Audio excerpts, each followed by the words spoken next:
এই যে বন্ধুরা, ভালোবাসার সকল রকমের গল্প পেতে আমাদের উম্মে ডায়েরি চ্যানেলটি সাবস্ক্রাইব করে পাশে থাকা বেল আইকনটি বাজিয়ে অল বাটনে ক্লিক করুন।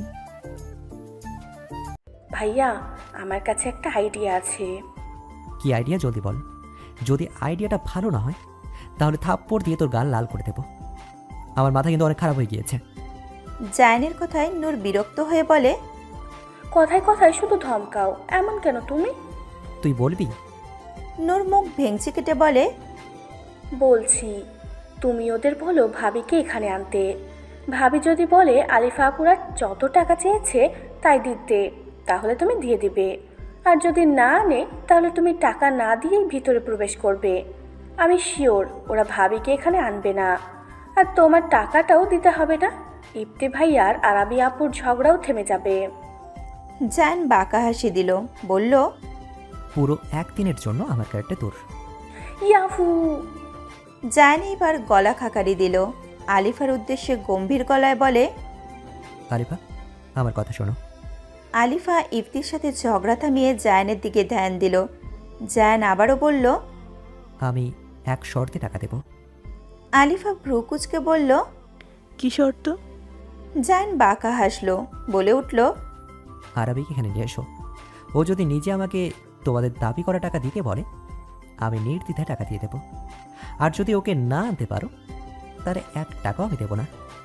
তুমি গেট এমনি এমনি ছেড়ে দেবে। আলিফা সাথে সাথে চেঁচিয়ে বলল, অসম্ভব, এখানে আরাবিকে আনাই যাবে না। তাহলে গেট ছেড়ে দাও আর টাকার আশাও ছাড়ো। জায়ানের কথায় আলিফা কাদো কাদো মুখে তাকালো। ইফতি ফিক করে হেসে দিল। আলিফার শরীর জ্বলে গেল ইফতির হাসিতে। রেগে বলে, এই একদম হাসবেন না, একেবারে দাঁত ভেঙে দিব আপনার। ইফতি হাসতে হাসতে বলে, আমি তো হাসবই, দেখি তুমি কি করো। আলিফা রেগে কিছু বলবে তার আগেই জায়ান টানটান হয়ে দাঁড়িয়ে বলল, আরিফা, কি করবে? আরাবিকে আনবে নাকি বিনা টাকায় গেট ছাড়বে? আলিফা অগ্নি চোখে ইফতির দিকে তাকিয়ে ধূপধাপ পা ফেলে চলে গেল। ইফতি আলিফাকে চলে যেতে দেখে ভাবুক গলায় বলে, এই মেয়ে কি সত্যি সত্যি ভাবিকে আনতে গেল নাকি? এইদিকে জায়ান অস্থির হয়ে দাঁড়িয়ে। আলিফা যে আরবিকে আনতে গিয়েছে তা সে ভালোভাবেই জানে। আরবিকে এখনই দেখতে পাবে ভেবে মনটা আরও ব্যাকুল হয়ে যাচ্ছে ওর। আরবি যখন নিজের ভাবনায় ব্যস্ত তখন ঠাস করে দরজা খুলে ধূপধাপ পা ফেলে রুমে প্রবেশ করলো আলিফা। চমকে উঠল আরবি। আলিফা সেই দিকে ভ্রুক্ষেপ না করে বলে, তোর দেবরটা 1 নম্বরের হারকিপটা, সাথে একটা ঝগড়া খুনি। গেটের টাকা দিল না তো দিলই না, উফ, অসহ্য। তারপর আরবির হাত ধরে বলে, এই চল তাড়াতাড়ি, হাতে সময় নেই। আরবিকে টেনে নিয়ে যেতে নেবে, কিন্তু তার আগেই আবারও থেমে গেল আরবি। আরবির সোনালি ওড়নার সামনের দিকে লম্বা করে রাখা, মানে ওর মুখশ্রী ঢাকার জন্য সামনে একটু বড় করে রেখেছে। আরবি তা মাথার উপরে উঠিয়ে রেখেছে।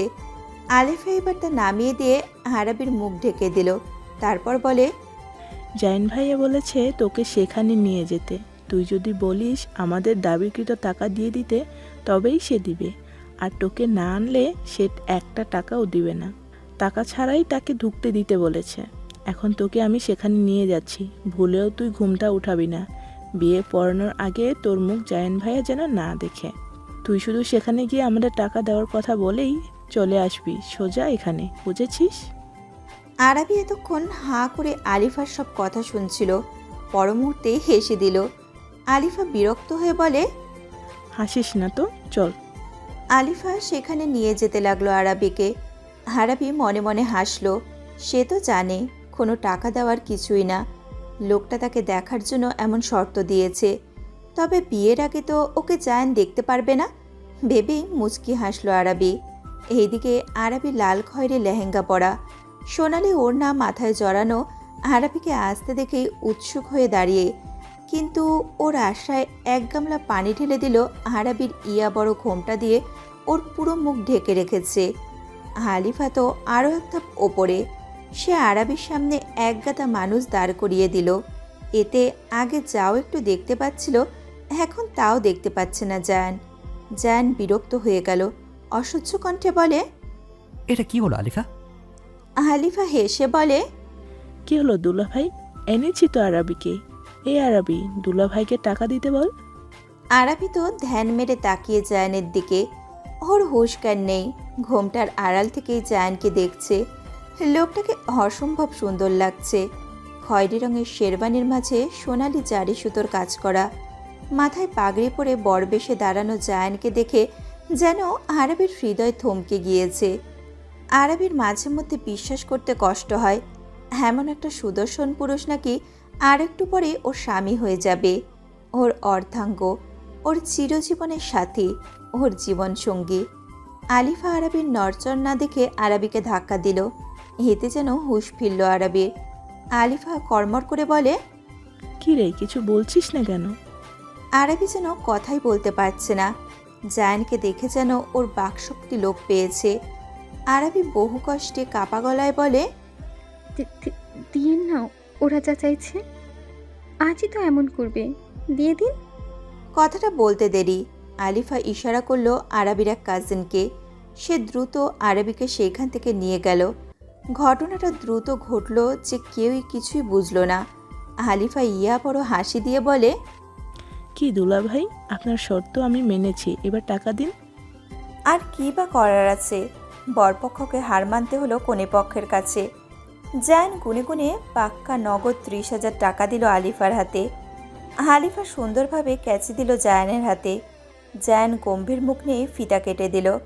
সবাই হৈ হৈ করে উঠল। বরপক্ষকে ভিতরে প্রবেশ করতে দেওয়া হলো।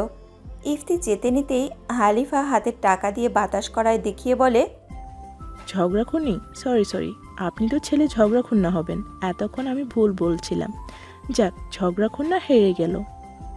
ইফতি কিছুই বলল না, শুধু 2 আঙুল ওর চোখের দিক ইশারা করে আবারও আলিফার দিক ইশারা করলো। এমন 3-4 বার করলো, মানে পরে তোমাকে দেখে নেব এমন বোঝালো। আলিফা ভেঙচি কাটল। ইফতি রাগে ফুঁসতে ফুঁসতে চলে গেল। এদিকে আরবির কাজিন আরবিকে রুমে দিয়ে আসতে আরবি দ্রুত ঘোমটা উঠিয়ে জোরে জোরে শ্বাস নিল। লোকটাকে দেখে তার শ্বাস নেওয়াও কঠিন হয়ে গিয়েছে। আরবি বিছানায় বসে ঢকঢক করে 1 গ্লাস পানি খেয়ে নিল। ঠিক তখনই ব্যাগে রাখা আরবির ফোনে মেসেজ টোন বেজে উঠল। আরবি ফোনটা বের করে দেখে জায়ান মেসেজ করেছে। আরবি দুরু দুরু বুক নিয়ে মেসেজ ওপেন করলো। সেখানে লেখা, আমার তৃষ্ণা পেয়েছে, ভীষণ রকম তৃষ্ণা। স্নিগ্ধ এক কাঠগোলাপকে দেখার তৃষ্ণা পেয়েছে। আমার এই তৃষ্ণা যেন কাঠগোলাপ দ্রুত এসে মিটিয়ে দেয়। আমি সেই অপেক্ষাতে। আরবি আর জায়ানকে মুখোমুখি করে বসানো হয়েছে। তাদের সামনে লাল রঙের ওড়না দিয়ে দেওয়া, যাতে একে অপরকে দেখতে না পারে। কিন্তু ওড়নাটা পাতলা, জায়ানিতে আরবিকে দেখতে পারছে। কিন্তু সমস্যা একটাই, আরবি ওর সেই সোনালি রঙের ওড়না দিয়ে হিয়া বড় ঘোমটা টেনে বসে, তাই আরবির চেহারা দেখতে পারছে না ও। জায়ান বিরক্তিতে মুখ দিয়ে চয়ের মতো শব্দ করল। অবশেষে কাজী সাহেব নিজের কাজ শেষ করে জায়ানের উদ্দেশ্যে কবুল বলতে বললেন। জায়ান এক পলক আরবির দিকে তাকিয়ে ফটাফট 3 কবুল বলে ফেলল। এইবার আরবির পালা, তাকে কবুল বলতে বলল কাজী। কিন্তু আরবি নিশ্চুপ হয়ে বসে আছে। ওর কেন জানি মনে হচ্ছে ও কবুল বললেই ও আর ওর বাবা মায়ের থাকবে না, চিরতরের জন্য বাবা মায়ের থেকে আলাদা হয়ে যাবে। আরবির কলিজাটা বোধহয় কেউ চেপে ধরে রেখেছে। বুক ফেটে কান্না আসছে ওর। কিছুতেই মুখ থেকে কবুল শব্দটা বের হচ্ছে না। ভীষণ কষ্ট লাগছে তার, বিশেষ করে ওর বাবা আর ভাইয়ের জন্য। কাজী সাহেব আবারও কবুল বলতে বললেই আরবি ঝরঝর করে কেঁদে দেয়। কাঁদতে কাঁদতে বলে উঠল, আপু, ভাইয়া, আমি কবুল বলবো না, আমি বিয়ে করব না, আমি তোমাদের ছেড়ে যাব না, কবুল বলবো না। জিহাদ সাহেব মেয়ের কান্না দেখে তিনিও কেঁদে দিলেন। তাড়াতাড়ি মেয়েকে বুকে আগলে নিলেন। ফাহিমেরও চোখজোড়া লাল হয়ে এসেছে। সে চাইলেও কাঁদতে পারছে না। ও কাঁদলে তো হবে না, ওর বাবা আর বোনকে তো ওকেই সামলাতে হবে। আরবি বাবার বুকে মুখ গুজে চিৎকার করে কাঁদছে। ওর একটাই কথা, কবুল বললেই নাকি ও চিরজীবনের জন্য ওর পরিবারের থেকে দূরে সরে যাবে। ফাহিম এসে আরবির পাশে বসলো। আরবির মাথায় হাত রাখতেই আরবি জিহাদ সাহেবের বুক থেকে মাথা উঠিয়ে তাকালো। ফাহিমকে দেখে আবারও ঠোঁট ভেঙে কেঁদে দিল। ভাইয়া, আমি যাব না ভাইয়া, যাব না, আমি বিয়ে করব না, কবুল বলবো না। ফাহিম আরাবিকে বুকে জড়িয়ে নিল। আরাবির মাথায় হাত বুলিয়ে দিতে দিতে বলে, আচ্ছা আচ্ছা, তুই আগে শান্ত হ দেখি। যাস না তুই, এখানেই থাকিস, ঠিক আছে? আমি যেতে দিব না, কিন্তু বিয়ে তো করতে হবে, তাই না বোন? সবাই না হলে আমাদের বলবে, দেখো দেখো বিয়ের আসরে মেয়ে বিয়ে না করেই চলে গেছে। তখন আমাদের কতটা খারাপ লাগবে ভাব। জায়ানেরও তো মন খারাপ হবে। আরাবি কিছুতেই রাজি হচ্ছে না। জায়ান শুধু শান্ত চোখে তাকিয়ে আরাবির দিকে। মেয়েটা কেঁদে কেটে বাবা আর ভাইয়ের বুক ভাসিয়ে দিচ্ছে। অবশেষে প্রায় আধ ঘন্টা যাবৎ জিহাদ সাহেব আর ফাহিম আরাবিকে বুঝিয়ে শুনিয়ে শান্ত করল, কিন্তু আরাবির কান্নার রেশ কমল না। আরাবি হেঁচকি তুলতে তুলতে কবুল বলে দিল। সবাই আলহামদুলিল্লাহ বলল। তারপর কাবিননামায় জায়ানের স্বাক্ষর নিয়ে তারপর আরাবির স্বাক্ষর নেওয়া হলো।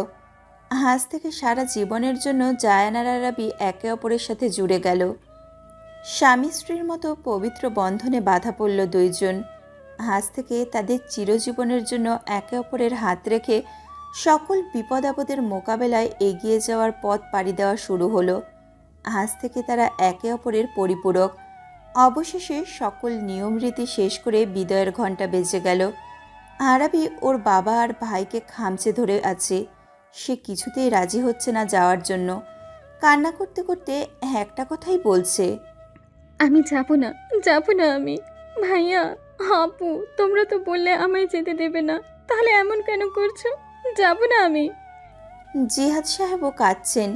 তিনি আরাবির হাত জায়ানের হাতে তুলে দিয়ে কান্নারত গলায় বলেন, আজ থেকে আমার মেয়েকে তোমার হাতে তুলে দিলাম বাবা।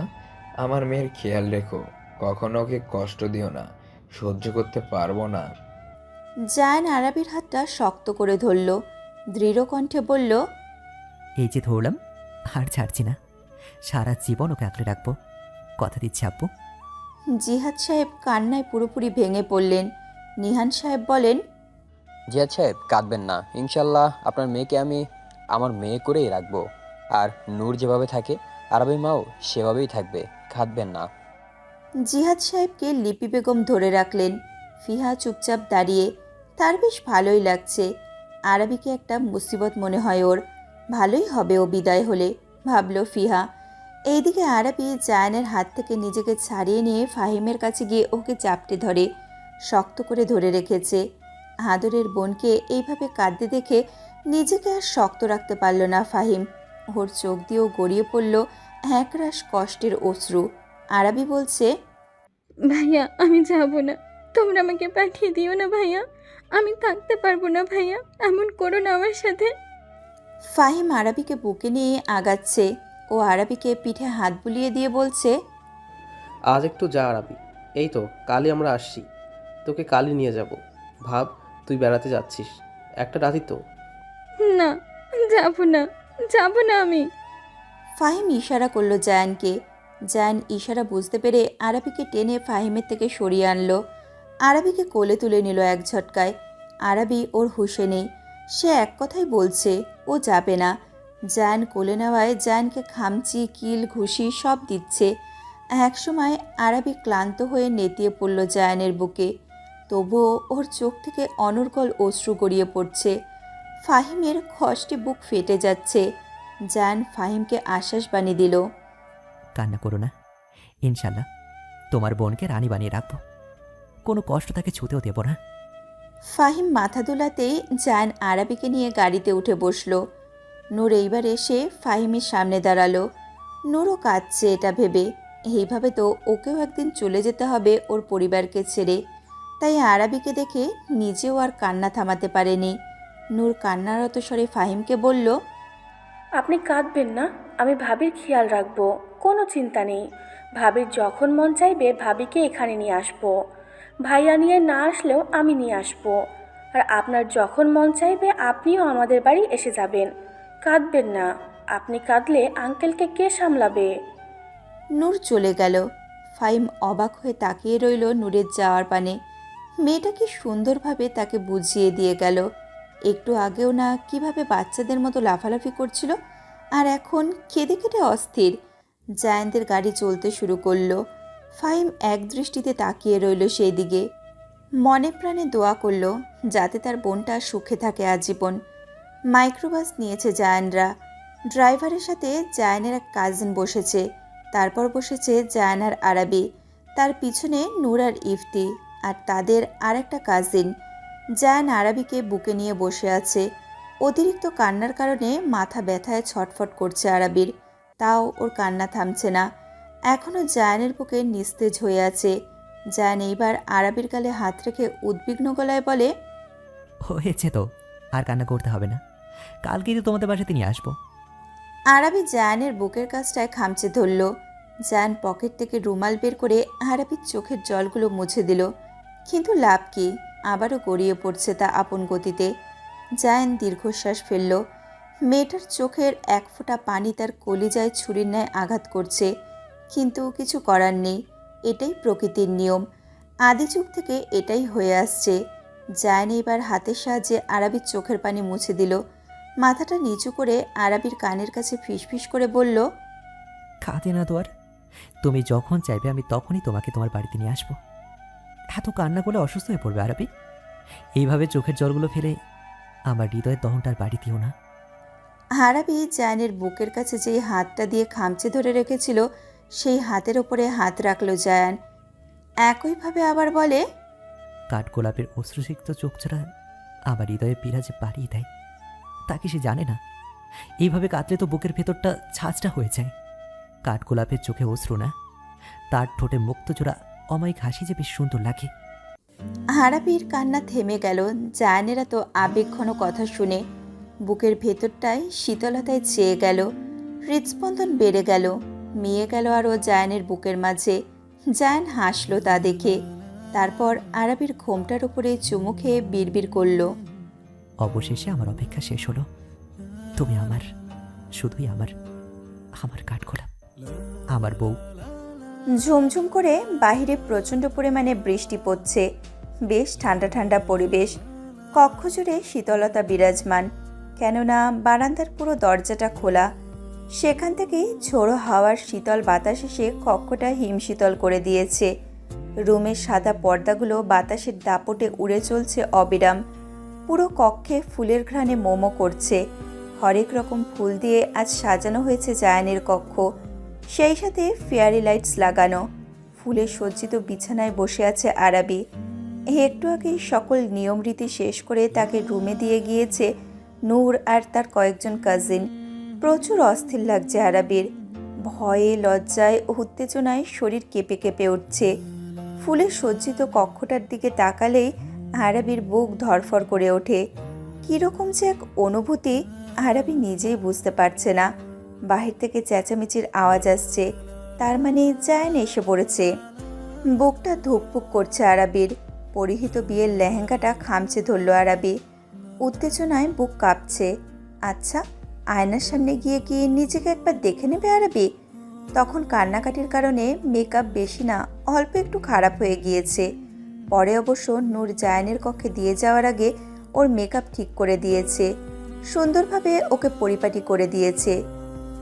নূর ওকে সাজ ধুয়ে ফেলতে বলেছিল, আরাবি বারণ করেছে, কারণ জায়ান ওকে এখনও ভালোভাবে বধূবেশে দেখেনি।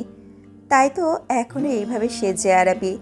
আরাবির ভাবনার ঘোর কাটল কক্ষের দরজা খোলার আওয়াজে। জায়ান এসেছে। মুহূর্তেই হৃৎপিণ্ডটা 440 ভোল্টের বিদ্যুতের ন্যায় ছুটতে লাগলো। জায়ান এসেই গলা খাকারি দিল। কেঁপে উঠল আরাবি। জায়ান ধীরে এসে বসলো আরাবির পাশে। আরাবি ঘোমটার আড়ালে আর চোখে জায়ানকে দেখার চেষ্টা করলো। জায়ান এক দৃষ্টিতে তার দিকেই তাকিয়ে দ্রুত চোখ সরিয়ে নিল আরাবি। মনে মনে সাহস জুগিয়ে মিনমিনে স্বরে বলে উঠল, আসসালামু আলাইকুম। জায়ান ধীর স্বরে জবাব দিল। ওয়ালাইকুম আসসালাম। জায়ান এইবার শীতল কণ্ঠে বলে, তোমাকে দেখার অনুমতি আছে? এমন কথায় আরাবি অবাক হলো। তাও সেই নিচু স্বরে বলে, আমি তো আপনারই, অনুমতি নেওয়ার কি আছে? জায়ান তৃপ্তির হাসি দিল। তারপর আরাবির মাথার ঘোমটাটা উঠিয়ে ফেলল। আরাবি মাথা নিচু করেছিল। জায়ান আরাবির থুতনি হালকা স্পর্শ করে আরাবের মুখ উঁচু করে ধরল। জায়ান যেন থমকে গেল। চোখের পলক না ফেলে মুগ্ধ হয়ে দেখতে লাগলো আরাবিকে। ঘোর লাগা কণ্ঠে বলে, মাশাল্লাহ, আজ যেন মনে হচ্ছে পৃথিবীর সবচেয়ে সুন্দরতম ফুলটা আমার ঘরে, আমার কাছে, যার তুলনা আর কোনো ফুলের সাথেই হবে না। আরাবি আগে থেকেই চোখ বন্ধ করেছিল। এই কথা শুনে লজ্জায় ও চোখ খিচে বন্ধ করে নিয়েছে। এত লজ্জা! ইস! জায়ান নরম গলায় বলে, তাকাও আরাবি। এইভাবে বললে কি সেই ডাক উপেক্ষা করা যায়? আরাবিও পারল না। পিটপিট করে নয়নজোড়া খুলে তাকালো জায়ানের দিকে। জায়ান এখনও নেশাময় চোখে তাকিয়ে। এই চোখে চোখ মেলাতে পারে না আরাবি। জায়ানের ওই চোখের চাহনি যেন ভয়ঙ্করভাবে আরাবির ভেতরটা দুমড়ে মুচড়ে দেয়, এলোমেলো করে দেয় ওর সমস্ত কিছু। জায়ান আরাবিকে জড়িয়ে ধরতে গিয়েও থেমে গেল। কি মনে করে যেন উঠে গেল বিছানা থেকে। তারপর নম্র কণ্ঠে বলে, ফ্রেশ হয়ে এসো আরাবি, আগে চলো 2 রাকাত নফল নামাজ আদায় করে নিই। আরাবি জায়ানের কথা শুনে মাথা দোলালো। ভারী লেহেঙ্গা হওয়ায় আরাবির উঠে দাঁড়াতে সমস্যা হচ্ছিল। জায়ান এসে সাহায্য করলো আরাবিকে। ফ্রেশ হওয়ার আগে এই গহনাগাটি খুলতে হবে, তাই আরাবি সোজা হেঁটে চলে গেল ড্রেসিং টেবিলের সামনে। সেইখানে টুলে বসে পড়ল আরাবি। পাশের ল্যাম্পটা জ্বালিয়ে নিল। তারপর মাথার ওড়না খুলে নিল। খোপাতে কতগুলো গোলাপ গাঁথা, এইগুলোও খুলতে পারবে না। আরাবি তাকালো জায়ানের দিকে। জায়ান আরাবিকেই দেখছিল। আরাবি মাথা নিচু করে বলে, শুনুন, হুম, আমায় একটু সাহায্য করবেন? জায়ান বিনা বাক্যে আরাবির কাছে এসে দাঁড়ালো। প্রশ্ন করলো, কি সাহায্য বলো? আরাবি হালকা আওয়াজে বলে, এই যে আমার খোপাতে কতগুলো ফুল, এগুলো একটু ছুটিয়ে দিন না, আমি নাগাল পাচ্ছি না। জায়ান মৃদু হেসে আরাবির খোপায় হাত লাগালো। একে একে ফুলগুলো খোপা থেকে তুলে ফেলেছে জায়ান। আরাবিও ওর গহনাগাটি খুলছে একে একে। জায়ান ফুল ছোটাতে ছোটাতেই বলে, তুমি চুল বাঁধার সময় হেয়ার সেটিং স্প্রে করোনি? আরাবি আয়নায় জায়ানকে একবার দেখে নিয়ে আবারও কানের দুল খোলায় ব্যস্ত হয়ে পড়ল। বলল, না, এইগুলো দিলে চুল নষ্ট হয়ে যায়। এমনিতে আমার এইটুকুনো চুল, শুধু বলেছি বেবি ক্লিপগুলো দিয়ে আটকে দিতে। বেশ ভালো করেছো। পর মুহূর্তে আবার বিড়বিড় করে বলল, না হলে দেখা যেত এই চুল খুলতে খুলতেই আমার বাসরাত শেষ হয়ে পানি পানি হয়ে যেত। কিছু বললেন? আরাবি আবছা শুনতে পেয়েছে জায়ান কিছু বলেছে। জায়ান মাথা দুলিয়ে কিছু না বোঝালো। সব গহনা খোলা শেষ। আরাবি উঠে দাঁড়ালো। জায়ান গিয়ে আলমারি থেকে একটা প্যাকেট বের করে আরাবিকে দিল। বলল, যাও, এটা পরে এসো, এখানে প্রয়োজনীয় সব আছে। আরাবি মাথা দুলিয়ে প্যাকেটটা নিয়ে ওয়াশরুমে চলে গেল। আরাবি প্যাকেটটা খুলে দেখলো একটা সুন্দর সাদা জামদানি শাড়ি। আরাবি হাসলো। তারপর দ্রুত ফ্রেশ হয়ে শাড়িটা পরে অজু করে বের হয়ে আসলো। জায়ান আরাবিকে দেখেই বিমুগ্ধ হয়ে তাকিয়ে রইল। মেয়েটাকে এত সুন্দর লাগে। জায়ান বড় বড় ধাপ ফেলে এগিয়ে গেল আরাবির কাছে। আরাবির অতি নিকটে এসে দাঁড়িয়ে নিষ্প্রভ কণ্ঠে বলে, একদম সদ্য ফুটে ওঠা শুভ্রতায় মোড়ানো স্নিগ্ধ কাঠগোলাপ লাগছে। এই রূপে দেখে বিমোহিত হয়ে আমি মরতে রাজি শতবার, বারবার। আরাবির জায়ানের এইসব আবেগঘন কথা শুনলেই ভালো লাগায় হৃদয়টা রঙিন হয়ে যায়। আরাবি মাথা নিচু করে লজ্জামাখা হাসি দিল। জায়ানও হালকা হেসে বলে, যাও, আলমারিতে জায়নামাজ রাখা আছে, তা বের করে বিছিয়ে নাও, আমি উজু করে আসছি। আরাবি মাথা দুলিয়ে সায় দিতেই জায়ান মুচকে সে ওয়াশরুমে চলে গেল। আরাবিও এই ফাঁকে জায়ানের কথা মতো কাজ করে নিল। জায়ান ওয়াশরুম থেকে বের হয়ে এসে সোজা আলমারি খুলল। তারপর একটা নামাজের হিজাব দিল আরাবিকে। আরাবি মুচকি হেসে সেটা নিয়ে পরে নিল। তারপর দুইজনে একসাথে নামাজের মাধ্যমে তাদের নতুন জীবনের পথ চলা শুরু করলো। নামাজ শেষে জায়ান আরাবিকে নিয়ে বিছানায় বসালো। তারপর আবার চলে গেল। আরাবি দেখছে জায়ানকে। জায়ান এগিয়ে গেল আলমারির কাছে। আলমারি থেকে দুটো প্যাকেট হাতে নিয়ে আবারও আসলো আরাবির কাছে। প্যাকেট দুটো নিজের পাশে রেখে এইবার একটু কাছে আসলো আরাবির। আরাবি হকচকিয়ে গিয়ে একটু পিছিয়ে গেল। আরাবিকে অবাক করে দিয়ে জায়ান আরাবির কপালে হাত রেখে চোখ বন্ধ করে নিল। তারপর বিড়বিড় করে কি যেন পড়তে লাগলো। আরাবি অবাক চোখে জায়ানকেই দেখছে। খানিক বাদে জায়ান বিড়বিড় করা থামিয়ে দিয়ে চোখ খুলে তাকালো। তারপর আলতো হেসে আরাবির মাথায় ফু দিয়ে দিল। জায়ান এসব কি করছে বুঝতে না পেরে আরাবি না চাইতেও প্রশ্ন করেই ফেলল, এটা কি করলেন আপনি? জায়ান হালতো হেসে বলে, আমি আল্লাহর বিধান সবটা মেনেই আমাদের নতুন যেন পথ চলা শুরু করবো ভেবেছি আরবি। আর এইটাও সেই বিধানের মাঝে একটা। স্বামী তার স্ত্রীর কপালে হাত ধরে একটা দোয়া পাঠ করে তারপর তার কপালে ফু দেয়। আরবি জায়ানের প্রতিটা কাজে বারবার অবাক হয়। এই লোকটা তাকে আর কত অবাক করবে? এত ভালো কেন জায়ান? আরবি মনে হয় ও জায়ানকে পেয়ে যেন পৃথিবীর সব পেয়ে গেছে। জায়ান এবার পাশে রাখা প্যাকেট দুটো নিয়ে আরবিকে দিল। আরবি জিজ্ঞাসাসূচক দৃষ্টিতে তাকাতেই জায়ান বলে, একটাই তোমার মোহরানা আর একটাই তোমার বাসরাতের উপহার। মোহরানার কথা শুনে আরবি বলে, মোহরানার এতগুলো টাকা দিয়ে আমি কি করব? তা তুমি জানো, এটা তোমার হক, তোমার প্রাপ্য। এটা পরিশোধ আমাকেই করতে হবে, তাই আমি করলাম। এখন এই টাকা দিয়ে তুমি কি করবে তা তুমি জানো। জায়ানের কথা শুনে আরবি আর কিছুই বলল না। আরবি মোহরানার প্যাকেটটা পাশে রেখে দিল। তারপর জায়ানের দেওয়া উপহার খুলে দেখল। সেখানে একটা কোরআন শরীফ, একটা তসবি আর একটা জায়নামাজ আছে। আরবি ভীষণ খুশি হলো, হাসি মুখে বলল, অনেক অনেক ধন্যবাদ আপনাকে। জায়ান বলে, দেখি হাতটা দাও তো। আরবি ভ্রুকুচকে বলে, কেন? দাও না। আরবি হাত দিল। জায়ান সুন্দর একটা ডায়মন্ডের রিং পরিয়ে দিল আরবিকে। অতঃপর বলে, পছন্দ হয়েছে? ভীষণ। জায়ান হালকা হেসে এইবার উঠে দাঁড়ালো, বলল, ওগুলো দাও, রেখে আসি। আরবি মোহরানাগুলো আর উপহারগুলো জায়ানকে দিল। জায়ান গিয়ে সেগুলো রেখে আসলো। তারপর আরবির পাশে আবারও বসে পড়ল। এতক্ষণ ঠিক থাকলেও এখন আর নিজেকে ঠিক রাখতে পারছে না আরবি। সব তো শেষ নিয়ম। এইবার কি করবে জায়ান? অস্থির আরবির গালে আলতো করে হাত ছোঁয়ালো জায়ান। শীতল হাতের ওই ছোঁয়া পেয়ে কেঁপে উঠল আরবি। জায়ান আরাক হাত আরবির কোমরে রেখে ওকে একেবারে টেনে নিজের কাছে আনলো। তারপর কোনো কিছু না ভেবে আরবিকে শক্ত করে জড়িয়ে ধরল বুকের মাঝে। আরবির কি হলো কে জানে, ও নিজেও জায়ানকে আঁকড়ে ধরল। জায়ান আরবির চুলের ভাঁজে চুমু খেলো দীর্ঘ সময় নিয়ে। তারপর কোমল স্বরে বলে উঠল, তুমি আমার অনেক সাধনার আরবি, আমার একান্ত সবচেয়ে প্রিয় শুভ্রময় এক কাঠগোলাপ। আরবি কিছু বলল না, শুধু নিবিড়ভাবে মুখ লুকালো জায়ানের বুকে। এ যেন এক পরম শান্তির স্থান আরবির জন্য, সবচেয়ে নিরাপদ, ভরসাযোগ্য স্থান।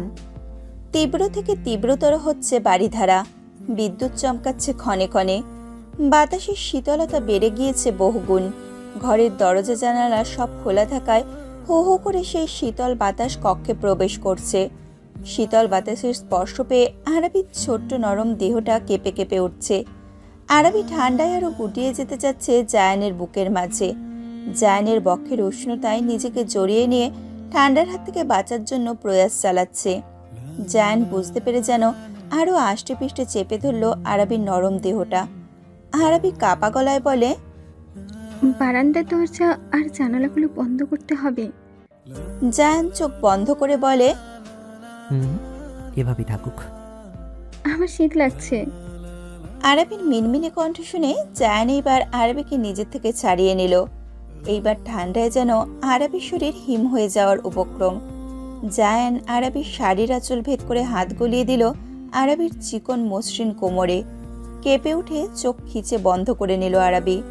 জায়ান এবার তার শক্তপোক্ত পুরুষালী হাত দিয়ে স্পর্শ করল আরবির কপল। আরবি নিভু নিভু চোখে তাকালো। জায়ানের অস্থির মুখশ্রী দেখে বুকটা ধক করে উঠল। এইদিকে জায়ান কিছু বলতে নিয়েও বারবার আটকে যাচ্ছে। এত অপেক্ষার পর আজ আরবি তার, একমাত্র একান্ত তার।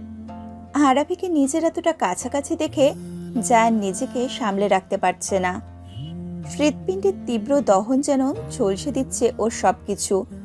আরবিকে খুব করে চাইছে, ও পুরোপুরি নিজের করে চাইছে, কিন্তু কোথাও একটা জড়তা কাজ করছে ওর। আরবি কি ওকে মন থেকে মেনে নিয়েছে? মানতে পারবে ও জায়ানকে? আরবি জায়ানের অস্থিরতা বুঝতে পারল। ওর গালে রাখা জায়ানের শক্তপোক্ত হাতটার উপর নিজের নরম হাতটা দিয়ে স্পর্শ করল। জায়ানের ব্যাকুল কণ্ঠস্বর, আরবি আমি? তুমি মানে? অস্থির হবেন না।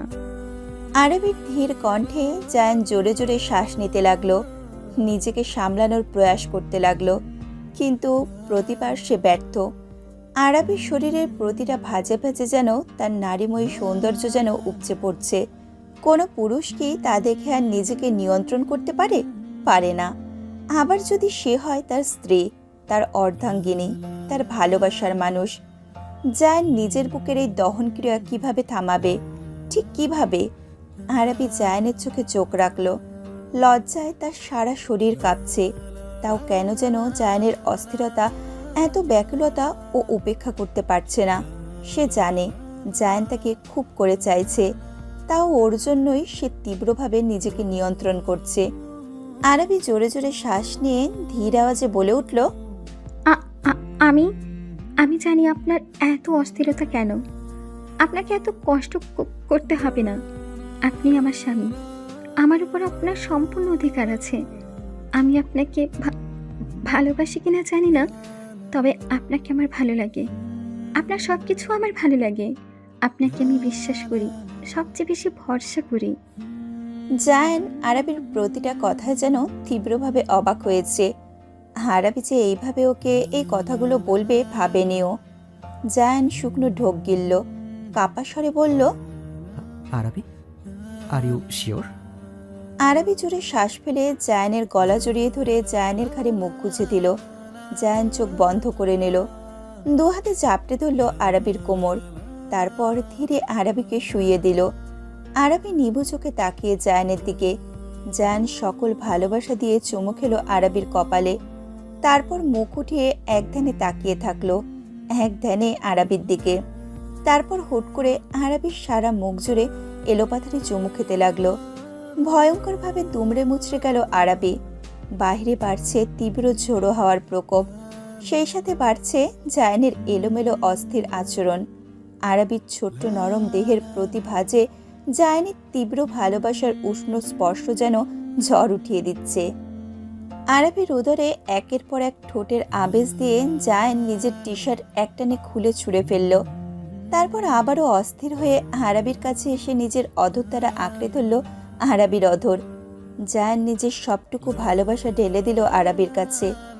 আরাবির ছোট্ট দেহটা জায়ানের বলিষ্ঠ দেহর মাঝে চাপা পড়ে আছে। ক্ষণে ক্ষণে যন্ত্রণার সুখে কুকড়ে গিয়ে ক্ষতবিক্ষত করে দিচ্ছে জায়ানের পিঠ। সারা কক্ষে দুইজন কপত কপতির ঘন ঘন শ্বাস প্রশ্বাসের আওয়াজ শোনা যাচ্ছে, সেই সাথে কিছু যন্ত্রণাময় সুখের কাতর গোঙানি কণ্ঠস্বর। দীর্ঘ এক ভালোবাসাময় রাত স্বামী সোহাগে কাটিয়ে উঠল আরাবি। পিটপিট নয়নজোড়া মেলে তাকালো। একটু নড়তেই যেন চিরমিরিয়ে উঠল শরীরের প্রতি ভাঁজের অসহ্য যন্ত্রণা। ব্যথায় ঠোঁট কামড়ে ধরল আরাবি। সামান্যটুকু নড়ার শক্তিও অবশিষ্ট নেই শরীরে। বহু কষ্টে ঘড়ির দিকে তাকালো আরাবি। ভোর 4টে বাজে মাত্র। মাত্র 1.5 ঘন্টা ঘুমালো।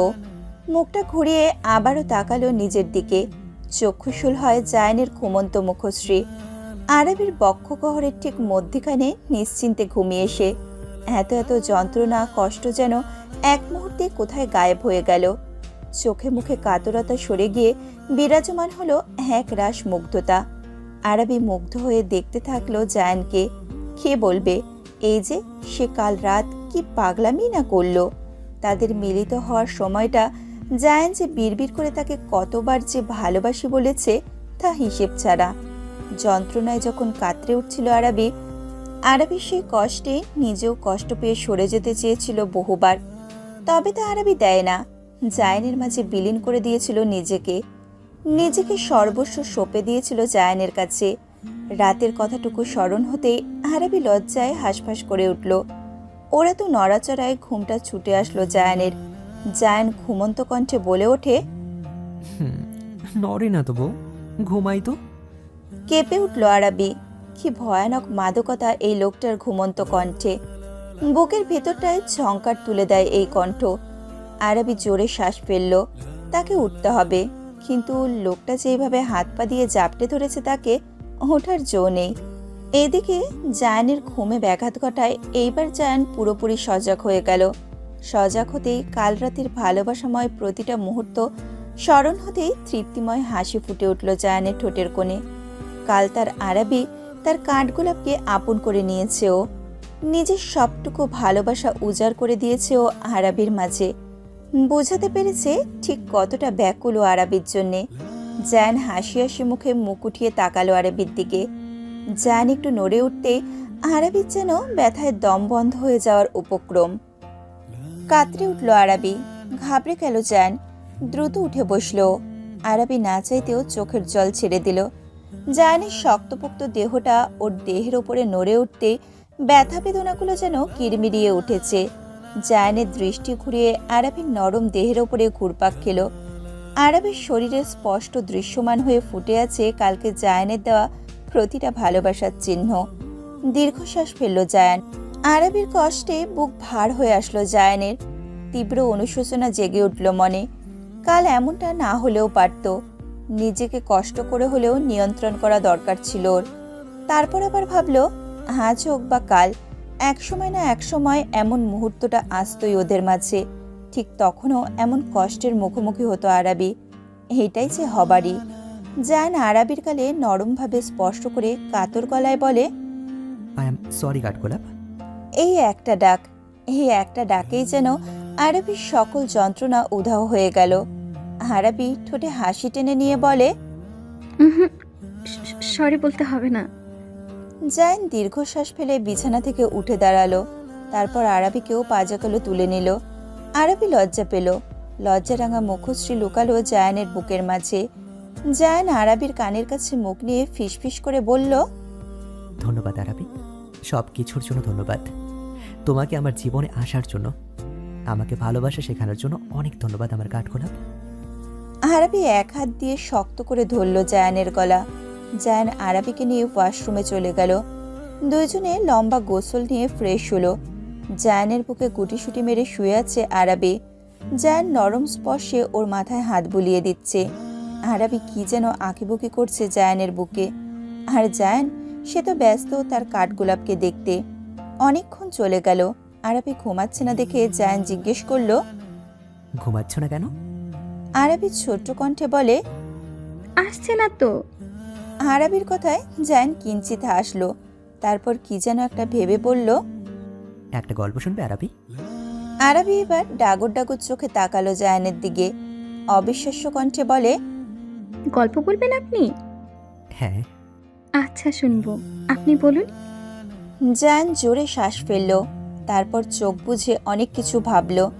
কিঞ্চিত সময় পেরিয়ে যেতেই ধীরে বলা শুরু করলো, সেই দিন মিটিং ছিল অফিসে। মিটিংয়ে কি যেন একটা গোলমাল হয়েছিল, তাই আমি প্রচণ্ড রেগেছিলাম। অফিসের স্টাফদের ধমকে ধামকে নিজের কেবিনে এসে দরজাটা আটকে দিলাম। আমার রুমের একটা দেওয়াল পুরো কাচের তৈরি, সেখান থেকে বাইরের পুরো শহর দেখা যায়। কাচের দেওয়ালে দুহাত ঠেকিয়ে নিজের রাগটাকে নিয়ন্ত্রণ করার চেষ্টা করছিলাম। ঠিক তখনই দেখলাম একটা মেয়ে আমাদের অফিসের গেট দিয়ে ভেতরে ঢুকছে। ভীতু তার চাহনি। এদিক সেদিক তাকিয়ে এগিয়ে আসছে অফিসের দিকে। বিশ্বাস করো, আমার কি হলো আমি নিজেই জানি না। এতক্ষণে সেই রাগ গলে পানি হয়ে গেল। আমি নির্নিমেষ মুগ্ধ নয়নে তাকিয়ে রইলাম মেয়েটার দিকে। মেয়েটা চলে গেল অফিসের ভেতরে। আমি নড়লাম না, সেখানেই দাঁড়িয়ে রইলাম। প্রায় আধা ঘন্টা একটানা দাঁড়িয়ে থাকলাম। তার একটু পরেই আবার মেয়েটা চলে আসলো। চলে যাচ্ছে মেয়েটা। হঠাৎ দেখলাম সে হাঁটা থামিয়ে দিয়ে আমাদের অফিসের পাশে একটা কাঠগোলাপের গাছ আছে, সেই দিকে এগিয়ে যাচ্ছে। গাছটার কাছে গিয়ে একটা কাঠগোলাপ ছিঁড়ে নিয়ে কানের পিঠে গুঁজে দিল মেয়েটা। তাকে যে কি পরিমাণ সুন্দর লাগছিল বলে বোঝানো যাবে না। সাদা জামা পরিহিত মেয়েটাকে দেখে আমার ঠিক ওই কাঠগোলাপের মতোই তাকে শুভ্রতায় মরানো স্নিগ্ধ একটা ফুল লাগছিল। আমি বিমোহিত হয়ে তাকে দেখছিলাম। আমি এতটাই বিভোর ছিলাম যে কোন ফাঁকে মেয়েটা চলে গেছে বুঝতেই পারলাম না। যখন বুঝলাম মেয়েটা চলে গেছে, আমি হন্তদন্ত হয়ে চোট লাগালাম নিচে। তন্ন তন্ন করে খুঁজলাম, কিন্তু কোথাও তাকে পেলাম না। মন খারাপ নিয়ে আবার অফিসে ফিরে আসলাম। আমায় একরকম অগোছালো ছন্নছাড়া অবস্থায় ছুটে বেরিয়ে যেতে দেখে সবাই অবাক হয়ে দেখছিল আমাকে। আমার সেদিকে কোনো ধ্যানই ছিল না। আমার মন তো পড়ে রইল সেই কাঠগোলাপের কাছে। এরপর থেকে আমি আর আমার মাঝেই ছিলাম না। মেয়েটার ভাবনায় দিনভর বিভোর থাকতাম। নাওয়া খাওয়া কোনো কিছুরই খেয়াল করতাম না। অনেক খুঁজেছিলাম তাকে, কিন্তু পেলাম না। ভগ্ন হৃদয় নিয়ে আরও নেতিয়ে পড়লাম আমি। বাবা মা দুজনেই চিন্তিত হয়ে পড়লো আমার অবস্থা দেখে। তাই তারা সিদ্ধান্ত নিল আমার কিছুদিনের মধ্যে বিদেশে পাঠাবেন, যাতে আমার মনটা একটু ভালো হয়, যাতে আমি একটু সুস্থ হয়ে উঠি। কিন্তু তারা তো আর জানে না আমার একমাত্র সুস্থ হওয়ার মূল ওষুধ ওই মেয়েটা, যার জন্য এত কিছু। বাবা মা জোর জবরদস্তি করে আমাকে সিঙ্গাপুর পাঠিয়ে দিল। কতবার এসে পড়তে চাইতাম, বাবা মা জোর করতেন আর কিছুদিন থেকে আসি, নিজেকে ভালোভাবে রিফ্রেশ করে আসি। কিন্তু তারা তো বুঝতে পারতো না আমি এভাবে কোনো দিনও ঠিক হব না। পাক্কা 1 মাস পর দেশে ফিরলাম। দেশে ফেরার 2 দিন পর মিটিং ছিল। বাবা নাকি সেটা অ্যাটেন্ড করতে পারবে না, কি কাজ নাকি আছে তার কাছে। জোর করে তিনি আমাকে পাঠালেন। কিন্তু মিটিং শেষ হতে অনেক দেরি। আমাকে ফোন করে জানালো সে যেখানে আছে সেখানে যেতে হবে। আমি প্রথমে রাজি হলাম না, পরে বাবা এমনভাবে বলল না করতে পারলাম না।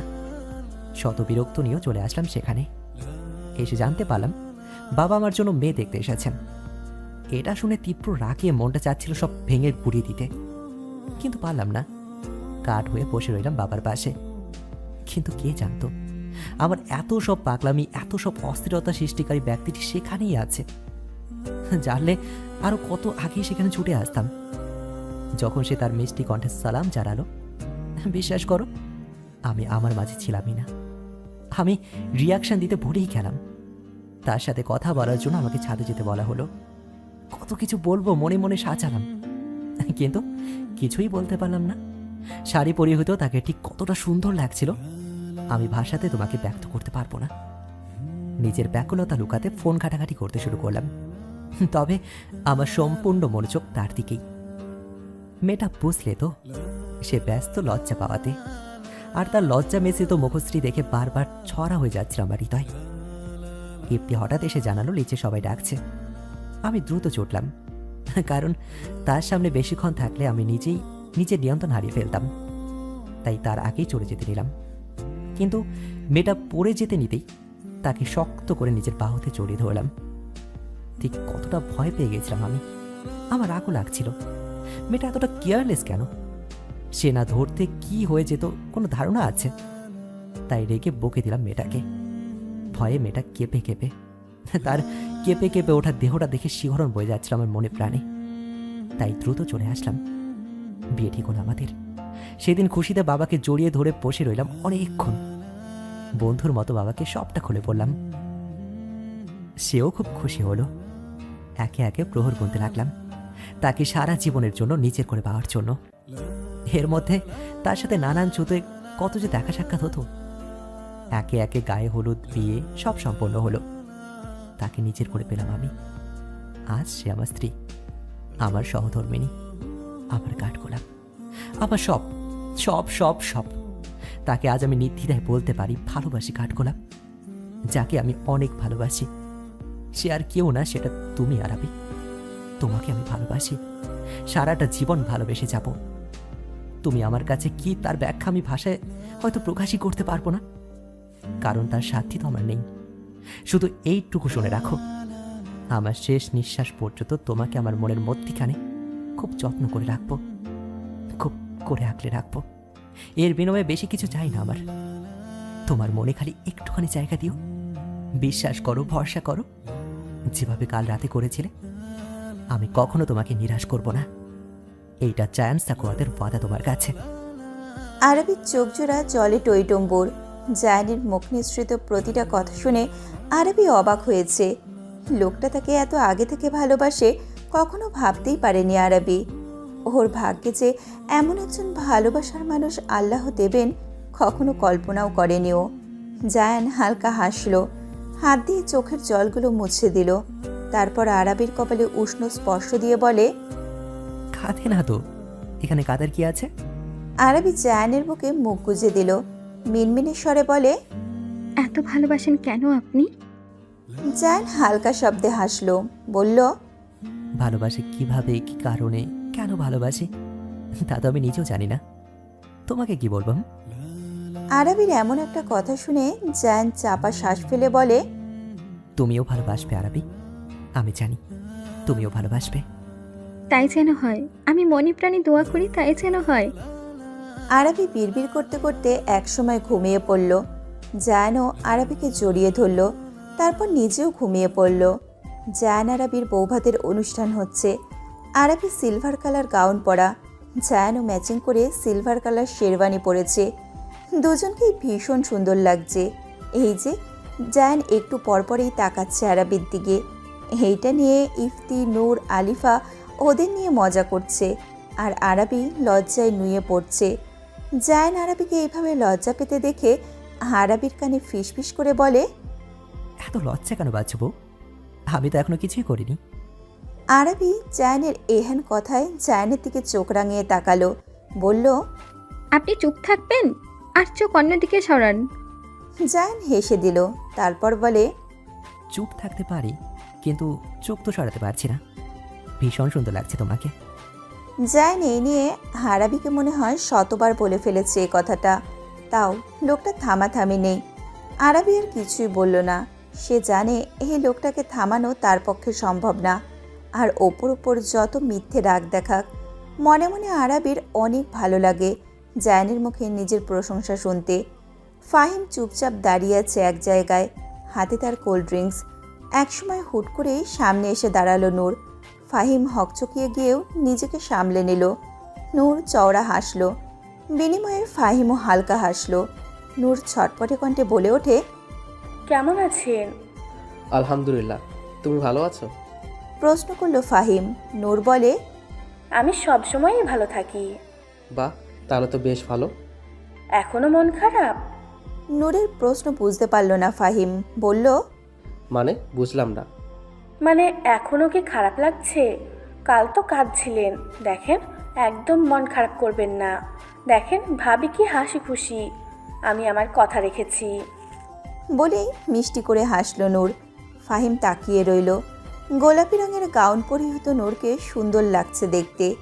ফাহিম গলা কাকারি দিল, হালকা হেসে বলে, না, মন খারাপ নেই, ধন্যবাদ আমার বোনটার খেয়াল রাখার জন্য। নূর খানিক ভাব নিয়ে বলে, সাখাওয়াত পরিবারের কেউ কখনো তাদের কথার খেলাপ করে না। ফাহিম হেসে দিল। নূরও হাসতে হাসতে চলে গেল। ফাহিম তাকিয়ে রইল নূরের যাওয়ার পানে। কেন যেন মেয়েটাকে তার ভালো লাগে। মেয়েটা প্রচুর চঞ্চল প্রকৃতির, আর নূরের এই চঞ্চলতাই ওর ভালো লাগে। নিজের ভাবনায় নিজেই অবাক হয় ফাহিম, তবে ব্যাপারটা স্বাভাবিকভাবেই নিল, কারণ কাউকে তার ভালো লাগতেই পারে। এইখানে তো রিয়েক্ট করার কিছু নেই ভেবেই লম্বা শ্বাস ফেলল ফাহিম। তুমি যে এত ঝগড়া করতে পারো আমি ভাবতেও পারিনি। পানি খাচ্ছিল আলিফা। আচমকা এমন কথায় মুখ ফসকে সব পানি বের হয়ে আসলো। কাঁচতে লাগলো অবিরত। ইফতি নিচেও ভরকে গিয়েছে হঠাৎ এমন হওয়ায়। ইফতি আলিফার পিঠে হাত বুলিয়ে দিতে লাগলো। খানিকক্ষণ বাদে শান্ত হলো আলিফা। ইফতি চিন্তিত গলায় বলে, আরে ওকে? আলিফা আর চোখে তাকালো। নিজেকে ইফতির এত কাছে দেখে দ্রুত সরে আসলো। ইফতি নিজেও খানিকটা অপ্রস্তুত হলো, তারপরও নিজেকে সামলে নিয়ে বলে, ঠিক আছে তুমি? আলিফা চোখ ছোট ছোট করে তাকালো ইফতির দিকে, দুই কোমরে হাত রেখে বলে, আমি ঝগড়া করি মানে? হ্যাঁ, কি বোঝাতে চাইছেন আপনি? আপনি কি কম ঝগড়া করেন? ঝগড়া খুন্না একটা। ইফতি নাক মুখ কুঁচকে বলে, তুমি আমাকে আবারও এই অদ্ভুত নামে ডাকছো? এগুলো কিসব ভাষা? হ্যাঁ, এগুলো ঠিক ভাষা যা আপনার মতন ভিন গ্রহের প্রাণীরটা বোধগম্য হবে না। তুমি কি এখন আমার সাথে ঝগড়া করতে চাইছো? শুরু তো আপনিই করেছেন। আমি জাস্ট একটা কোশ্চেন আস্ক করছিলাম তোমার কাছ থেকে। করবেন কেন? কথায় না পেরে ইফতি বলল, আমার ভুল হয়ে গেছে, আমাকে ক্ষমা করে দিন। ইফতির এমন কথা শুনে আলিফা কিলকিল করে হেসে দিল। ইফতি মুগ্ধ হয়ে সেই হাসি দেখল। নীলরঙা গাউনে হাস্যরত আলিফাকে দেখতে খুব ভালো লাগছে ওর। ইফতি নিজের দৃষ্টি সরিয়ে নিল। আলিফাকে এইভাবে হাসতে দেখে প্রশ্ন করে, হাসছো কেন তুমি অযথা? আলিফা হাসতে হাসতেই বলে, আপনাকে একটু আগে কার মতন লাগছিল জানেন? ভ্রুকুচকে ইফতি বলে, কার মতো? ওয়েট দেখাচ্ছি। তারপর আলিফা নিজের ফোনে সেই যে ভাইরাল হওয়া চোরটার ভিডিও দেখালো, যেখানে চোরটা বলছে, আমার ভুল হয়ে গেছে, আমাকে ক্ষমা করে দিন, এমন কিছু একটা। ইফতি হাঁ করে তাকিয়ে রইল। শেষমেশ তাকে একটা চোরের সাথে তুলনা করলো মেয়েটা। রেগেমেগে তাকালো ইফতি আলিফার দিকে। ওকে কিছু বলার আগেই আলিফা ছুটে পালালো। যাওয়ার আগে পিছনে ঘুরে ইফতিকে ভেঙিয়ে গেল। না চাইতেও ইফতি আলিফার এমন বাচ্চামো দেখে হেসে দিল। জায়ান আরাবি এসেছে আরাবিদের বাসায়। রাতের খাওয়া দাওয়া একটু আগেই শেষ হলো। লিপি বেগমের সাথে হাতে হাতে কাজ সেরে জায়ানের জন্য 1 কাপ কফি বানিয়ে নিজের রুমে আসলো আরাবি। রুমে প্রবেশ করে দরজা আটকাতে হঠাৎ পেছন থেকে একজোড়া হাত ওকে পেছন থেকে জড়িয়ে ধরল। আচমকা এমন হওয়ায় কেঁপে উঠল আরাবি। পরক্ষণে কাজটা কার বুঝতে পেরেই নিজেই শরীরের সমস্ত ভার জায়ানের দিকে এলিয়ে দিল। জায়ান আরাবির চুলের মাঝে মুখ গুছে দিয়ে বলে, এতক্ষণ নাকি রুমে আসতে? আরাবি কাপা স্বরে বলে, আপনার জন্য কফি বানাচ্ছিলাম। আপনি তো ঘুমানোর আগে কফি খান। বিয়ে হতে না হতেই আমার উপর তদন্ত করা শুরু করে দিয়েছো? আরাবি মুচকি হাসলো।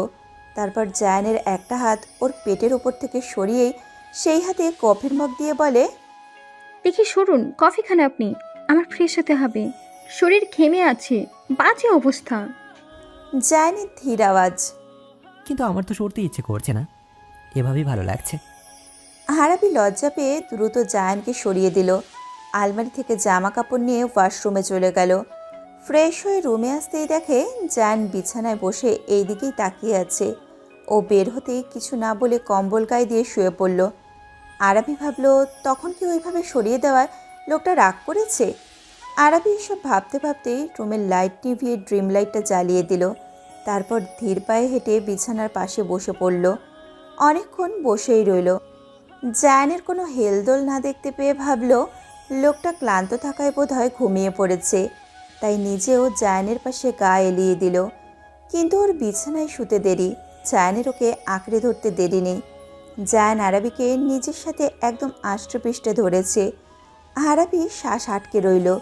জায়ান বাঁকা হেসে বলে, কি এইভাবে তাকাচ্ছ কেন? হ্যাঁ, তখন তো পালিয়ে গেছো, এখন কি করে পালাবে?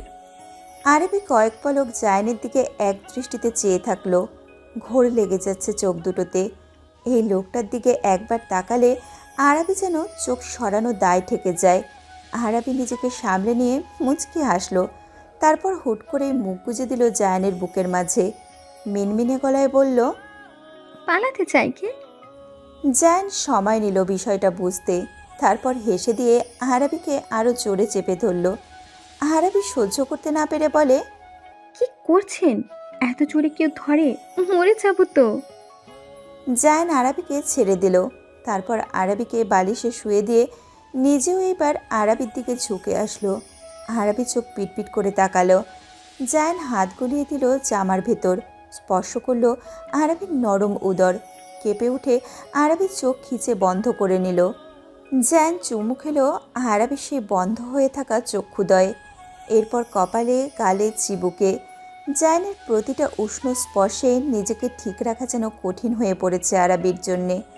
ভেজা নয়নজোড়া নিয়ে আস্তে আস্তে তাকালো আরাবি জায়ানের দিকে।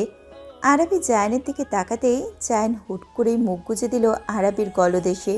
ছোট্ট ছোট্ট আবেশ দিতে লাগলো। একসময় তীব্র থেকে তীব্রতর হয়ে উঠল সেই আবেশিত উষ্ণ ছোঁয়াগুলো। দু হাতে জায়ানকে খামচে ধরল আরাবি। জায়ানকে টেনে আরও নিজের কাছে আনার প্রচেষ্টা চালাতে লাগলো। জায়ান মুখ উঠিয়ে এইবার ঠোঁটে ঠোঁট ডুবিয়ে দিল আরাবির। জায়ান যেন উন্মাদ হয়ে যায় আরাবিকে ভালোবাসার সময়টায়। হুঁশজ্ঞান হারিয়ে যায় লোকটার। নিজের তীব্র পাগলামিময় ভালোবাসাতে ভরিয়ে নিয়ে যেতে লাগলো আরাবিকে। রাতটা হয়ে উঠল দুইজনের জন্য মধুময়।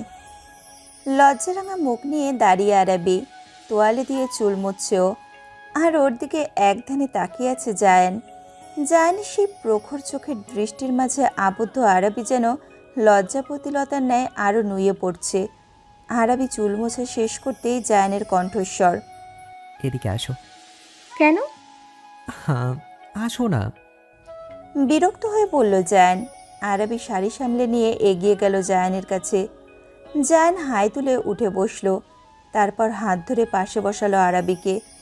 আরাবি লাজুক চোখে তাকিয়ে। জায়ান মুচকি এসে আরাবির গাল স্পর্শ করল। তারপর আরাবির কপালে দীর্ঘ চুমু এঁকে দিল। সরে এসে বলে, আর কখনো আমার আগে বিছানা ছাড়বে না। আমাকে ডেকে দেবে বুঝেছো? তোমাকে দেখে তোমার কপালে উষ্ণ ছোঁয়া দিয়ে আমি আমার দিনটা শুরু করতে চাই। Got it? আরাবি মাথা দুলালো, তারপর ধীরে বলে, যান ফ্রেশ হয়ে আসেন, আজ তো আপনাদের বাড়ি ফিরে যাব। আরাবির কথায় রেগে গেল জায়ান। রাগি চোখে তাকিয়ে ঝাঁঝালো গলায় বলে, আপনাদের বাড়ি মানে? আপনাদের বাড়ি মানে কি? হ্যাঁ, থাপ্পড় দিয়ে না গা লাল করে দেবো আমাকে রাগালে। মুখটা একটুখানি হয়ে গেল আরাবির। ভোতা মুখ করে বলে, ইস, এই ভালোবাসা দেখান আবার থাপ্পড় দিবেন বলেন, এমন করেন কেন? তুমি রাগাও কেন আমাকে? আমি কোথায় রাগালাম? আমার একটু সময় লাগবে না সবটা গুছিয়ে নিতে? জায়ান কপালে ভাঁজ ফেলে তাকালো, তারপর বিছানা থেকে উঠতে উঠতে বলে, আমিও জানি সবটা গুছিয়ে নিতে সময় লাগবে, তবে এখন থেকে তোমার আমার বলতে কিচ্ছু নেই আরাবি। এখন থেকে সব আমাদের হবে, বুঝেছ? এটাই লাস্ট, আর যেন আমি শুনতে না পাই এই কথা, ওকে? আরাবি বাধ্যমের মতো মাথা দুলালো। জায়ান মৃদু হেসে বলে, যাও, আমার জামা কাপড়গুলো বের করে দাও, আমি ফ্রেশ হয়ে আসছি। জায়ান ওয়াশরুমে চলে যেতেই আরাবি বিছানা গুছিয়ে নিল। তারপর জায়ানের কথা মতো জামা কাপড় বের করে বিছানার ওপরে রেখে চলে গেল রুমের বাইরে। এখন তাকে জায়ানের জন্য কফি বানাতে হবে। রান্নাঘরে এসে দেখে লিপি বেগম কাজ করছেন। আরাবি তার পাশে গিয়ে দাঁড়ালো, বলল, আম্মু কিছু হেল্প করতে হবে? লিপি বেগম তরকারি নাড়াচাড়া দিতে দিতে তীক্ষ্ণ কণ্ঠে বলে উঠলেন, এখন আর আমাকে কাজ দেখিয়ে আধিক্যতা দেখাতে হবে না। আপনি এখন মহারানী ভিক্টোরিয়া হয়ে গেছেন। আপনার শ্বশুরবাড়ি কাজের লোকের অভাব নেই, এক গ্লাস পানি ঢেলেও তো আপনাকে খেতে হবে না। সেখানে আমি আপনাকে দিয়ে কাজ করালে আপনার স্বামী আমার গর্দান না নিয়ে নেয়। লিপি বেগমের এমন তিরিক্ষিপূর্ণ মেজাজের কথা শুনে আরাবির অনেক রাগ হলো। এসেই তো ভালোভাবেই জিজ্ঞেস করলো, তাহলে এইভাবে এসব বলার তো মানে হয় না। আরাবি খানিক বিরক্ত হয়ে বলে, কি আশ্চর্য আম্মু, এখানে এসব কথা বলার কি আছে? আমি তো তোমাকে এসব বলিনি। আমার সামান্য একটা কথাকে তুমি কোথা থেকে কোথায় নিয়ে যাচ্ছ? লিপি বেগম হাতের খুন্তিটা ঠাস করে ফেলে দিলেন। তারপর খপ করে আরাবির হাত শক্ত করে ধরে বলে, বিয়ের একদিন না যেতেই আমার সাথে তর্ক করছিস? বাহ, টাকাওয়ালা জামায় পাওয়ায় শরীরের এত অহংকার বেড়ে গিয়েছে। আম্মু, এসব কি বলছো তুমি? আহারে কচি খুকি, কিচ্ছু জানে না। রান্নাঘরের দরজার সামনে দাঁড়ানো ফিহা কথাটা বলল। আরাবি চোখ গরম করে তাকালো। তা দেখে ফিহা ন্যাকা গলায় বলে, দেখলে মা, দেখলে এই কালি কিভাবে আমাকে চোখ রাঙানো দিচ্ছে। লিপি বেগম রাগী গলায় বলে, চোখ নামিয়ে কথা বল। বড়লোক বাড়িতে বিয়ে হয়ে গেছে দেখে ভাবিস না তোর চোখ রাঙানিতে আমরা ভয় পাবো। আরাবি যেন এইবার সহ্য করতে পারল না। এক ঝটকায় লিপি বেগমের হাত থেকে হাত ছাড়িয়ে নিয়ে বলে, আমি কোনো অহংকার করছি না, আর না অহংকার করব। তোমাদের দুজনের মন এতটাই কুৎসিত যে তোমাদের চিন্তা ভাবনা এত নিচু। শুধু গায়ের রং সাদা হলে হয় না, অন্তরটাও সাদা হতে হয়, যা তোমাদের নেই। আমি এমন কথা বলতাম না, তবে আজ বলতে বাধ্য হলাম। নাহলে তোমরা কেমন মানুষ? হ্যাঁ, বাড়িতে নতুন মেয়ের জামাই আছে, তোমরা তা বাজ বিচার না করে শুরু করে দিয়েছো। সামান্যতম বিবেক নেই তোমাদের মাঝে। লিপি বেগম আরাবির এহেন কথার তেজ দেখে বাকরুদ্ধ। তিনি ভাবতেই পারেননি আরাবি এইভাবে তার কথার প্রতিবাদ করে উঠবেন। এর মাঝে আরাবি আবার বলে উঠল, কথা বাড়িয়ে লাভ নেই আম্মু, কফি বানিয়ে চলে যাচ্ছি। আরাবি থমথমে মুখে ঝটপট কফি বানিয়ে নিয়ে চলে গেল। ও চলে যেতেই ফিয়া রাগে গজরাতে গজরাতে বলে, দুধ কলা দিয়ে কালসাপ পুষেছ এতদিন, বড়লোক বাড়িতে বিয়ে হতে না হতেই আসল রূপ বেরিয়ে এসেছে, দেখছো? লিপি বেগমের চেহারা রক্তিমাকার ধারণ করলো, বলল, বেশি পাখা গজিয়েছে এই মেয়ে। পাখা গজালে সেই পাখা কিভাবে কেটে দিতে হয় তা আমি ভালো করেই জানি। ফিহা মায়ের কথায় খুশি হলো। পরক্ষণে আবার বলে, কিন্তু আব্বু, সে তো। লিপি বেগম তার কাজ করতে করতে বললেন, তাকে সামলাতে হয় কিভাবে তা আমি খুব ভালোভাবেই জানি। আপাতত দেখতে থাক কি করি আমি। ফিহা দৃঢ় কণ্ঠে বলল, যে করে হোক আম্মু, আমাকে ওই বাড়িতে বিয়ে করতেই হবে। ওর এত অহংকার সহ্য হচ্ছে না আমার। তার ব্যবস্থাও হবে। আরাবির বিয়েটা এখনই হলো, কয়েকদিন যেতে দে, তারপর সেই বাড়ির ছোট ছেলের সাথেই তোর বিয়ের কথা বলবো। ফিহা কথাটা শুনেই খুশি হয়ে নাচতে নাচতে চলে গেল। আরাবি রুমে প্রবেশ করা মাত্র জায়ানও ওয়াশরুম থেকে বের হলো। আরাবির থমথমে মুখশ্রী দেখে ভ্রু কুচকাল, তারপরেও কিছু বলল না। জায়ানের কোমরে শুধু তোয়ালে পেঁচানো। আরাবি খেয়াল করেনি সেটা। কফিটা সাইড টেবিলে রেখে ঘুরে তাকাতে জায়ানকে দেখে থতমত খেয়ে গেল। মনে মনে ভাবল, লোকটার কি লজ্জা শরম বলতে কিছু নেই? এইভাবে কেউ এমনভাবে রুমে ঘুরে বেড়ায়?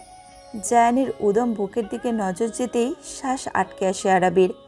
জায়ানের আকর্ষণীয় স্লিম পেটানো শরীর দেখে যে কোনো মেয়ে সহজেই আকৃষ্ট হয়ে যাবে। আরাবিও সেই কাতারে পড়ল। হঠাৎ সম্বিত ফিরে পেতেই দ্রুত চোখ সরিয়ে নিল। আমতা আমতা করে বলে,